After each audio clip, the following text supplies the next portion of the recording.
চশমা museum, a house of world class, জলট্যাক মোড়, বহরমপুর মডার্ন হোটেলের সামনে। ভেঙে দেয়া হলো জঙ্গিপুর পৌর বোর্ড, পদ থেকে সরিয়ে দেয়া হলো পৌরসভা চেয়ারম্যান মফিজুল ইসলামকে। পৌরসভার প্রশাসক হিসেবে দায়িত্ব দেওয়া হয়েছে জঙ্গিপুর মহকুমা শাসক সুধীর কুমার রেড্ডিকে। এই সিদ্ধান্ত নিয়ে রাজনৈতিক মহলে তীব্র আলোড়ন সৃষ্টি হয়েছে।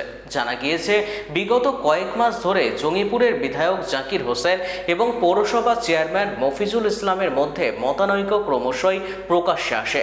পৌরসভার বিভিন্ন উন্নয়নমূলক কাজ, প্রশাসনিক সিদ্ধান্ত এবং দলীয় সমন্বয় নিয়ে দুই পক্ষের মধ্যে দূরত্ব বাড়ছিল। একাধিকবার বিষয়টি দলীয় স্তরে মেটানোর চেষ্টা করা হলেও শেষ পর্যন্ত তা সফল হয়নি বলে সূত্রের খবর। রাজনৈতিক টানাপোড়েনের পর আজ জঙ্গিপুর পৌরসভার সম্পূর্ণ প্রশাসনিক দায়িত্ব তুলে দেওয়া হলো প্রশাসনের হাতে। From now, SDM will take over the municipality till 6 months or before election, whichever comes early. And after that, I think whatever state government and in specific UDMA department orders, we will go ahead. जो पहले हुआ है, I think it is not my purview to comment. যেখন আগেটা হবে, that will be my responsibility. আমি এটা 1.5 বছর থেকে তার বিরোধিতা করছি। কারণ হলো পৌরসভা আজকের দিনে পুরপ্রধান অযোগ্য হয়ে গেছিল এবং আপনারা জানেন আমি 2021 সালে 17 ফেব্রুয়ারি বম খেয়েছিলাম, অসুস্থ ছিলাম। অসুস্থর ফাঁকে যে দুর্নীতিগুলো হয়েছে, ড্রেন হয়নি ঠিক মতন, এলাকায় পরিষ্কার হয়নি, আবাসের দুর্নীতি এবং রাস্তাঘাটের দুর্নীতি এবং সাধারণ মানুষকে মৃত লোকের কাছে টাকা দেওয়া হয়েছে এবং এগুলো আমি জানিয়েছিলাম ওপর মহলে। আমরা সবসময় সাধারণ মানুষের জন্য লড়াই করে এসেছি এবং জয় আমার নয়, এই 80,000 মানুষ জয়পুরবাসী তাদের জয়। আমি আশা করব সোমবার থেকে আপনারা নতুন চেহারা দেখতে পাবেন। কারণ আমি জনগণের সেবা করতে এসেছি। আমি চাই প্রতিটা সরকারি প্রকল্প সাধারণ মানুষের কাছে পৌঁছায়। আমাদের কাউন্সিলররা আছে, যারা আছে তারা যে যেমন কাজ করবে সেরকম পার্টি অবশ্যই পাবে। আমাদের টাউন সভাপতি 2 জন আছে, আমরা চাইব টাউনের লোক রকম বঞ্চিত না হয়। অনেক গরিব মানুষ আছে, তারা গিয়ে বঞ্চিত না হয়।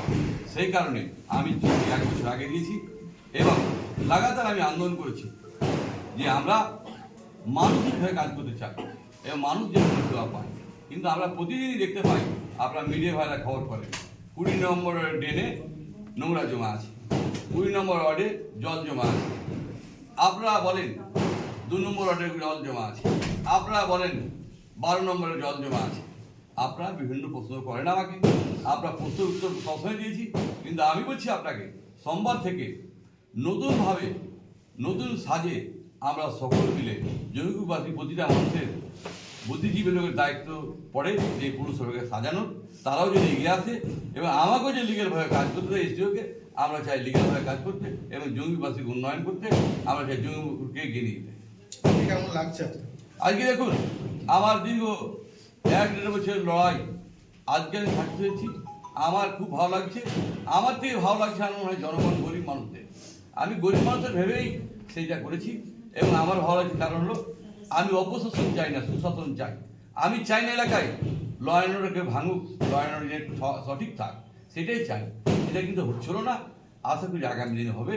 আমরা সকলেই জানবেন মিডিয়া ভাইরা, আপনারা মিডিয়া ভাইকে সম্মান করি এবং মিডিয়া ভাইকে বলছি যে আমি কীভাবে কাজ করেছি আমাদের গ্রামগুলো দেখে আসুন। প্রতিটা অঞ্চল, একটা অঞ্চল নয়, প্রতিটা অঞ্চল আপনারা দেখে আসুন কী ধরনের কাজ করেছি।